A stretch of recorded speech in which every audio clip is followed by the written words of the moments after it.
व्रतदान समुच्चय। अग्निदेव कहते हैं, वशिष्ठ, अब मैं सामान्य व्रतों और दानों के विषय में संक्षेप पूर्वक कहता हूं। प्रतिपदा आदि तिथियों, सूर्य आदि वारों, कृतिका आदि नक्षत्रों, विषकुंभ आदि योगों, मेष आदि राशियों और ग्रहण आदि के समय उस काल में जो व्रत, दान एवं तत्संबंधी द्रव्य एवं नियमादि आवश्यक है, उसका भी वर्णन करूंगा। व्रतदानोपयोगी द्रव्य और काल सबके अधिष्ठात्र देवता भगवान श्री विष्णु है। सूर्य, शिव, ब्रह्मा, लक्ष्मी आदि सभी देवी देवियां श्री हरि की ही विभूति हैं। इसलिए उनके उपदेश से किया गया व्रत, दान और पूजन आदि सब कुछ देने वाला होता है। श्री विष्णु पूजन मंत्र। जगतपत्ते समागच्छ आसनम पाद्य मध्य करम मधुपर्क चायम चाम स्नानम वस्त्रम गंधकम पुष्पम धूपम च दीपम च नैवेद्यादि नमोस्तुते। जगतपते, आपको नमस्कार है। आइए और आसन, पाद्य, अर्ध, मधुपर्क, आचमन, स्नान, वस्त्र, गंध, पुष्प, धूप, दीप एवं नैवेद्य ग्रहण कीजिए। पूजा, व्रत और दान में उपर्युक्त मंत्र से श्री विष्णु की अर्चना करनी चाहिए। अब दान का सामान्य संकल्प भी सुनो। आज मैं अमुक गोत्र वाले अमुक शर्मा आप ब्राह्मण देवता को समस्त पापों की शांति, आयु और आरोग्य की वृद्धि, सौभाग्य के उदय, गोत्र और संतति के विस्तार, विजय एवं धन की प्राप्ति, धर्म, अर्थ और काम के संपादन तथा पापनाश पूर्वक संसार से मोक्ष पाने के लिए विष्णु देवता संबंधी इस द्रव्य का दान करता हूं। मैं इस दान की प्रतिष्ठा, स्थिरता के लिए आपको ये अतिरिक्त सुवर्णादि द्रव्य समर्पित करता हूं। मेरे इस दान से सर्वलोकेश्वर भगवान श्री हरि सदा प्रसन्न हो। यज्ञ, दान और व्रतों के स्वामी, मुझे विद्या तथा यश आदि प्रदान कीजिए। मुझे धर्म, अर्थ, काम और मोक्ष रूप चारों पुरुषार्थ और मनोभिलषित वस्तु से संपन्न कीजिए। जो मनुष्य प्रतिदिन इस व्रत का दान समुच्चय का पठन अथवा श्रवण करता है, वो अभिष्ट वस्तु से युक्त एवं पाप रहित होकर भोग और मोक्ष दोनों को प्राप्त करता है। इस प्रकार भगवान वासुदेव आदि से संबंधित नियम और पूजन से अनेक प्रकार के तिथि, वार, नक्षत्र, संक्रांति, योग और मनमत्सरादि संबंधी व्रतों का अनुष्ठान सिद्ध होता है। धन के प्रकार, देश, काल और पात्र का विचार, पात्र भेद से दान के फल भेद, द्रव्य देवताओं तथा दान विधि का कथन। अग्निदेव कहते हैं, मुनिश्रेष्ठ, अब मैं भोग और मोक्ष प्रदान करने वाले दान धर्मों का वर्णन करता हूं। सुनो। दान के इष्ट और पूर्त दो भेद हैं। दान धर्म का आचरण करने वाला सब कुछ प्राप्त कर लेता है। बावड़ी, कुआं, तालाब, देव मंदिर, अन्न का सदाव्रत तथा बगीचे आदि बनवाना पूर्त धर्म कहा गया है, जो मुक्ति करने वाला है। अग्निहोत्र तथा सत्य भाषण, वेदों का स्वाध्याय, अतिथि सत्कार और बलि वैश्वव देव, इन्हें इष्ट धर्म कहा गया है। यह स्वर्ग की प्राप्ति कराने वाला है। ग्रहण काल में, सूर्य की संक्रांति में और द्वादशी आदि तिथियों में जो दान दिया जाता है वो पूर्त है, वो भी स्वर्ग प्रदान करने वाला है। देश, काल और पात्र में दिया हुआ दान करोड़ गुना फल देता है। सूर्य के उत्तरायण और दक्षिणायन प्रवेश करने के समय, पुण्यमय विश्वकाल में, व्यतिपात, तिथिक्षय, युगारंभ, संक्रांति, चतुर्दशी, अष्टमी, पूर्णिमा, द्वादशी, अष्टकाश्राद्ध, यज्ञ, उत्सव, विवाह, मन्वतरांभ, वैधृति योग, दुस्वप्न दर्शन, धन एवं ब्राह्मण की प्राप्ति में दान दिया जाता है। अथवा जिस दिन श्रद्धा हो उस दिन या सदैव दान दिया जा सकता है। दोनों अयन और दोनों विषुव, ये चार संक्रांतियां, षडशितमुखा नाम से प्रसिद्ध चार संक्रांतियां तथा विष्णुपदा नाम से विख्यात चार संक्रांतियां, ये 12 संक्रांतियां ही दान के लिए उत्तम मानी गई हैं। कन्या, मिथुन, मीन और धनु राशियों में जो सूर्य की संक्रांतियां होती हैं, वे षडशितमुखा कही जाती हैं। वे 86 गुना फल देने वाली है। उत्तरायण और दक्षिणायन संबंधी मकर एवं कर्क की संक्रांतियों के अतीत और अनागत, पूर्व या पर घटिकाएं पुण्य मानी गई हैं। कर्क संक्रांति की 30-30 घड़ी और मकर संक्रांति की 20-20 घड़ी पूर्व और पर की भी पुण्य कार्य के लिए विहित है। तुला और मेष की संक्रांति वर्तमान होने पर उसके पूर्वापर की 10-10 घड़ी का समय पुण्य काल है। षडशितिमुखा संक्रांतियों के व्यतीत होने पर 60 घड़ी का समय पुण्यकाल में ग्राह्य है। विष्णुपदा नाम से प्रसिद्ध संक्रांतियों के पूर्वोपर की 16 घड़ियों को पुण्यकाल माना गया है। श्रवण, अश्विनी, धनिष्ठा को एक आश्लेषा के मस्तक भाग अर्थात प्रथम चरण में जब रविवार का योग हो तब ये व्यतिपात योग कहलाता है।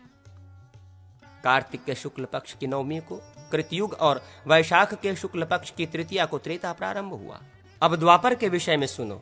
माघ मास की पूर्णिमा को द्वापर युग और भाद्रपद के कृष्ण पक्ष की त्रयोदशी को कलयुग की उत्पत्ति जाननी चाहिए। मनवंतरों का आरंभ काल या मनवादि तिथियां इस प्रकार जाननी चाहिए। आश्विन के शुक्ल पक्ष की नवमी, कार्तिक की द्वादशी, माघ एवं भाद्रपद की तृतीया, फाल्गुन की अमावास्या, पौष की एकादशी, आषाढ़ की दशमी, माघ मास की सप्तमी, श्रावण के कृष्ण पक्ष की अष्टमी, आषाढ़ की पूर्णिमा, कार्तिक, फाल्गुन एवं ज्येष्ठ की पूर्णिमा। मार्गशीर्ष मास की पूर्णिमा के बाद जो 3 अष्टमी तिथियां आती हैं उन्हें 3 अष्टका कहा गया है। अष्टमी का अष्ट का नाम है। इस अष्टकाओं में दिया हुआ दान अक्षय होता है। गया, गंगा और प्रयाग आदि तीर्थों में तथा मंदिरों में किसी के बिना मांगे दिया हुआ दान उत्तम जाने, किंतु कन्यादान के लिए ये नियम लागू नहीं है। दाता पूर्वाभिमुख होकर दान दे और लेने वाला उत्तराभिमुख होकर उसे ग्रहण करे। दान देने वाले की आयु बढ़ती है किंतु लेने वाले की भी आयु क्षीण नहीं होती। अपने और प्रतिगृहिता के नाम एवं गोत्र का उच्चारण करके देय वस्तु का दान किया जाता है। कन्यादान में इसकी 3 आवृत्तियां की जाती हैं।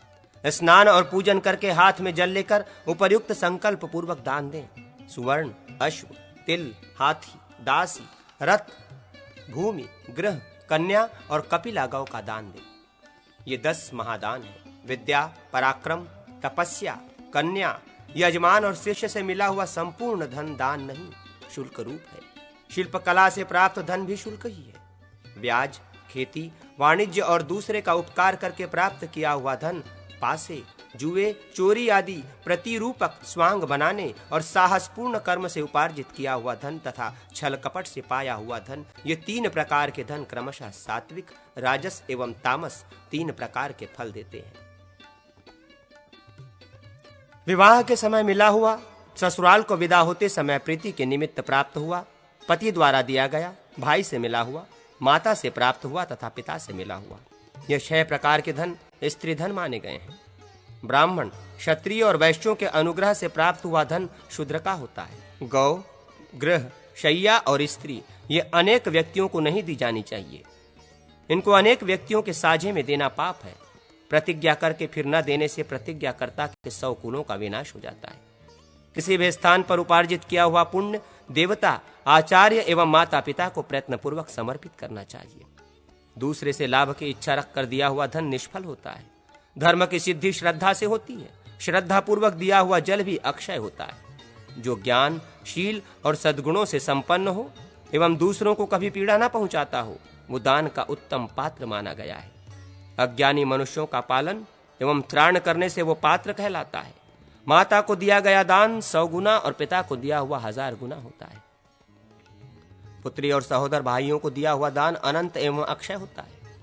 मनुष्येतर प्राणियों को दिया गया दान सम होता है, न्यून या अधिक नहीं। पापात्मा मनुष्य को दिया गया दान अत्यंत निष्फल जानना चाहिए। वर्ण संकर को दिया हुआ दान 2 गुना, शूद्र को दिया हुआ दान 4 गुना, वैश्य अथवा क्षत्रिय को दिया हुआ 8 गुना, ब्राह्मण ब्रुव नाम मात्र के ब्राह्मण को दिया हुआ दान 16 गुना और वेद पाठी ब्राह्मण को दिया हुआ दान 100 गुना फल देता है। वेदों के अभिप्राय का बोध कराने वाले आचार्य को दिया हुआ दान अनंत होता है। पुरोहित एवं याजक आदि को दिया हुआ दान अक्षय कहलाता है। धनहीन ब्राह्मण को और यज्ञकर्ता ब्राह्मण को दिया हुआ दान अनंत फलदायक होता है। तपोहीन, स्वाध्याय रहित और प्रतिग्रह में रुचि रखने वाला ब्राह्मण जल में पत्थर की नौका पर बैठे हुए के समान है। वो उस प्रस्तरमय नौका के साथ ही डूब जाता है।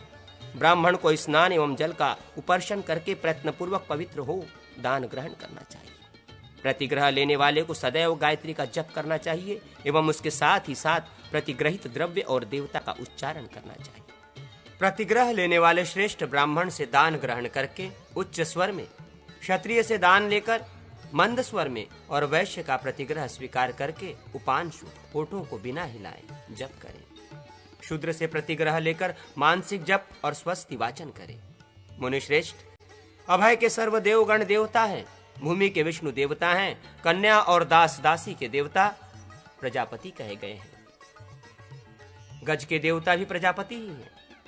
अश्व के यम, एक खुर वाले पशुओं के सर्व देवगण महिष के यम, उदृष्ट के नैऋत्य, धेनु के रुद्र, बकरे के अग्नि, भेड़, सिंह एवं वराह के जल देवता है। वन्य पशुओं के वायु, जलपात्र और कलश आदि जलाशयों के वरुण, समुद्र से उत्पन्न होने वाले रत्नों तथा स्वर्ण लोहादि धातुओं के अग्नि, पक्वान्न और धान्यों के प्रजापति, सुगंध के गंधर्व, वस्त्र के बृहस्पति, सभी पक्षियों के वायु, विद्या एवं विद्यांगों के ब्रह्मा, पुस्तक आदि की सरस्वती देवी, शिल्प के विश्वकर्मा एवं वृक्षों के वनस्पति देवता हैं। ये समस्त द्रव्य देवता भगवान श्री हरि के अंगभूत हैं। छत्र, कृष्ण मृग चर्म, शैया, रथ, आसन, पादुका तथा वाहन इनके देवता ऊर्ध्वांगिरा, उत्तानांगिरा कहे गए हैं। युद्धोपयोगी सामग्री, शस्त्र और ध्वज आदि के सर्वदेवगण देवता हैं। ग्रह के भी देवता सर्वदेवगण ही हैं। संपूर्ण पदार्थों के देवता विष्णु अथवा शिव हैं, क्योंकि कोई भी वस्तु उनसे भिन्न नहीं है। दान देते समय पहले द्रव्य का नाम ले, फिर ददामी देता हूं ऐसा कहें, फिर संकल्प का जल दान लेने वाले के हाथ में दे। दान में यही विधि बतलाई गई है। प्रतिग्रह लेने वाले ये कहे, विष्णु दाता है, विष्णु ही द्रव्य है और मैं इस दान को ग्रहण करता हूं। ये धर्मानुकूल प्रतिग्रह कल्याणकारी हो। दाता को इससे भोग और मोक्ष रूप फलों की प्राप्ति हो।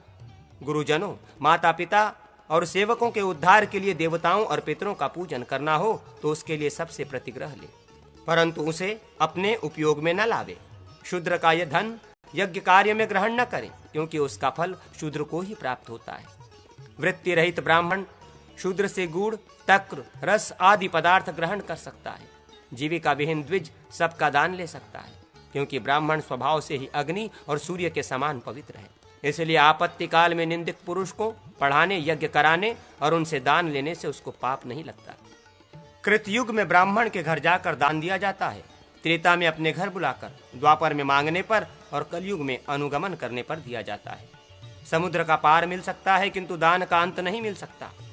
दाता मन ही मन सतपात्र के उपदेश से निम्नलिखित संकल्प करके भूमि पर जल छोड़े। आज मैं चंद्रमा अथवा सूर्य के ग्रहण या संक्रांति के समय गंगा, गया अथवा प्रयाग आदि अनंत गुण संपन्न तीर्थ देश में अमुक गोत्र वाले वेद वेदांग देववेत्ता महात्मा एवं सतपात्र अमुक शर्मा को विष्णु, रुद्र अथवा जो देवता हो उन देवता संबंधी अमुक महाद्रव्य, कीर्ति, विद्या, महति, कामना, सौभाग्य और आरोग्य के उदय के लिए, समस्त पापों की शांति एवं स्वर्ग के लिए, भोग और मोक्ष के प्राप्त्यर्थ आपको दान करता हूँ। इससे देवलोक, अंतरिक्ष और भूमि संबंधी समस्त उत्पातों का विनाश करने वाले मंगलमय श्री हरि मुझ पर प्रसन्न हो और मुझे धर्म, अर्थ, काम एवं मोक्ष की प्राप्ति कराकर ब्रह्मलोक प्रदान करे। तदनंतर ये संकल्प पढ़े, अमुक नाम और गोत्र वाले ब्राह्मण अमुक शर्मा को मैं इस दान की प्रतिष्ठा के निमित्त सुवर्ण की दक्षिणा देता हूँ। इस दान वाक्य से समस्त दान दे।